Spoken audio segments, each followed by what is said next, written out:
Vocabulary has often been an area of concern hindering our students' achievement, and recently several of us attended the Rock River Reading Council meeting, which had a presentation by Kathy Galvin from the Wisconsin State Reading Association on vocabulary. I've shortened her presentation into this screencast for you, which we will continue to discuss in our grade level PLC meetings to implement in our instruction moving forward for our students. In this screencast, I plan to share with you why we need direct vocabulary instruction and how to build academic vocabulary for our students. A simple review for us all is that vocabulary is the knowledge of the meanings of words that are used in both receptive, so what students are reading and listening to, and their expressive writing, what you're seeing in their writing or their speaking language. Why do we need systematic vocabulary instruction for our students? Well, research and our own experience tells us that if we leave vocabulary acquisition for our students to just what they gain in their exposure to language at home and school and from their reading, it will not be sufficient, which is what we are seeing in some of our achievement scores. And we need to have a more systematic approach to vocabulary instruction to benefit our students. Here's what some of the research tells us. Students come to school with varying levels of vocabulary knowledge. That's nothing new to us. Vocabulary instruction is important for all ages of learners, students of all ability levels, and students who are English language learners.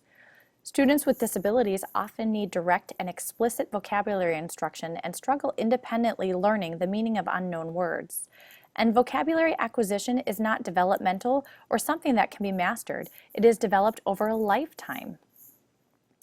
Vocabulary is found in multiple strands of the Common Core standards because we use words not just for the sake of learning words, but also in learning how to decode texts for reading comprehension and to express ideas in writing and speaking and listening. Research about teaching individual words tells us that students require at least 4 exposures, that's different opportunities to see those words, to information to adequately integrate it into their background knowledge, and those exposures should be no more than about 2 days apart. That's 8 days apart for all of those exposures. 8, 12, 16 exposures may be necessary for students with challenges. The research on the impact of direct vocabulary instruction and the percentile rank on standardized tests really just tells it for us. Students that had no vocabulary instruction scored at the 50th percentile. Students with direct vocabulary instruction scored at the 62nd percentile. And students who had direct vocabulary instruction on words related to content scored at the 83rd percentile. The truth tells us that we can't afford not to give vocabulary instruction for our students. Students acquire vocabulary in 2 ways, through incidental acquisition and through direct study, and direct study is the more efficient, as this research tells us, especially for high-risk students with poor vocabulary. High-risk students often have a history of reading difficulties. The more they struggle, the less they read. And as we know, the less students read, the fewer opportunities they have to acquire new vocabulary. Okay, well that was the why, so now we're moving on to the how. When selecting words to teach your students for direct instruction, research has found that we can look at words as being in 3 different tiers. And I will tell you right away, this has nothing to do with RTI tiers. If you look at this, tier 1 at the bottom, these are words that are used as part of everyday speech, and they're not considered to be a challenge to the average native speaker. Only our English language learners will likely need direct instruction of what is everyday speech. Tier 2 words are far more likely to appear in written text than in speech, and they might appear in all sorts of text, informational, technical text, or even literary texts. And these words often have multiple meaning words. These words often are the most important for us to be teaching our students. Tier 3 words are very domain-specific words, or the specific words that you might be learning when you're in a social studies or a science unit. These are the really hard and tricky words that you really need to teach your students because they're only going to be exposed to them in that unit of study. Here's some examples of tiered words that are found in a science text. Now notice how the tier 2 words on this list can have multiple meanings, and they're much more likely to show up across different types of text, both informational and literature, and not just in this particular unit of study for science. Once you've selected your words that you're going to directly teach your students, a great practice is to follow Marzano's 6 steps to teach vocabulary. The first 3 steps are what you're doing when you're introducing and helping students develop an understanding of the new words that you're teaching. You're going to first provide a description, an explanation, or an example.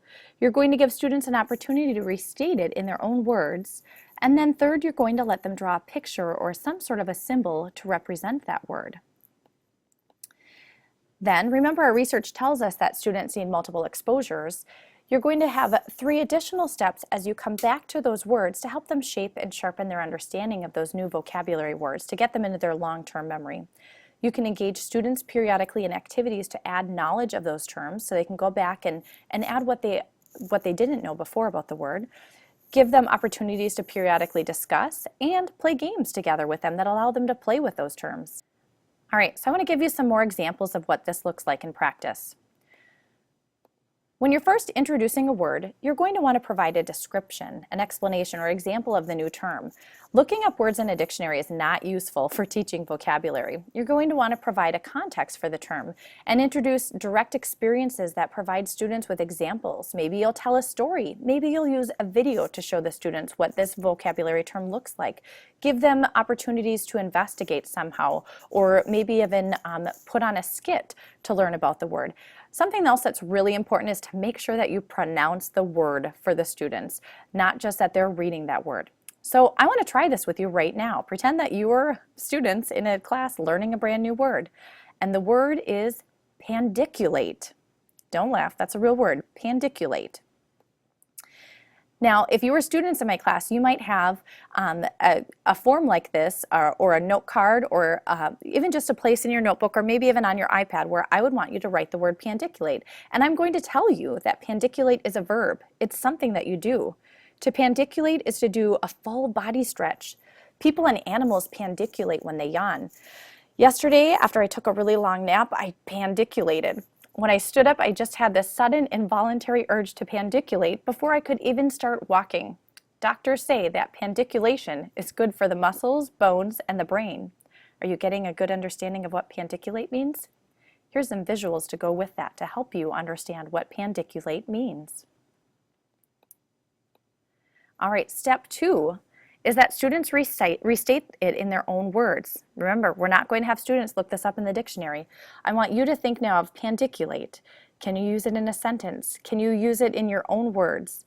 And make sure that students aren't just parroting or just reciting exactly what the teacher said. As students are talking or thinking through what the word means, use this as an opportunity to monitor any misunderstandings that they have with this word. They can turn and talk with a neighbor. They can record the description in their vocabulary journal. Step 3, students draw a picture or a symbol representation. This is where they can create a graphic, they can draw some sort of a picture. My picture would not look that great. If you're using the iPad, they might be looking up a word, which sometimes you have to be very careful about the words that you're looking up, but they could use that and then add into whatever app they're using for their vocabulary. Maybe it's Educreations or in Keynote or Pages. You could maybe even have students act out the word if possible. So again, this is the step if you were using some sort of a card or a form that they would add their picture in there. What picture would you draw or find for pandiculate? Now, remember what research tells us. Students require at least 4 different exposures. And I will tell you, the first time that I heard pandiculate when we were at the Rock River Reading Council meeting, we went through this first 3 steps, and I was so ready to use the word the next day on the announcements because it was Workout Wednesday. But when it came time for announcements, I completely forgot what the word was. I know it ended in iculate, but I couldn't remember the full word. I needed additional exposures to the word. So, as Marzano tells us, step 4 is when you have periodic activities to review those words that students have already learned. You can help them add new knowledge into their notebooks or their cards or going back into their iPads. Maybe you're focusing on the prefixes or the suffixes. Maybe you're finding synonyms or antonyms for the word to really play around with the words. Maybe you're listing related words. All sorts of different activities that you can do to be reviewing with your students so that they're building their understanding of that word even more than what they had wrote on their card. Step 5, you give students time to discuss the terms with one another. This again could be think, pair, share. Maybe they're comparing their descriptions that they had or describing their pictures to one another so they could guess what the other person is describing. They can explain what new information they've learned and identify areas of disagreement. And students can make revisions of their work back on those cards that they had or in their iPads. Here's an easy example that I'm sure many of you are familiar with, but taking all of those new words that they've learned and creating a diagram out of them. And again, if you're using this form that was provided by Marzano, this is where students could add any additional new understandings that they have. And again, another exposure back to those words again is giving students opportunities to play games with the terms that they've learned. All sorts of different games, and I know many of you have found even more games than are listed here on Pinterest. Now, what's really helpful for teachers is to post the words. This is for students to help provide a permanent model and a reference for them in the classroom, but what I found when I was a teacher, what was more important is it was a reminder to me to review those words multiple times because they were up on the board there. We had to refer back to them.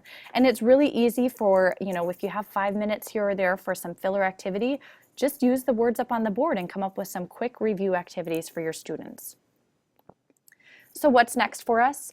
In our next grade level PLC meetings, we'll be looking at grade level lists of vocabulary and adding to them, creating a focus for the remainder of the school year for each grade level.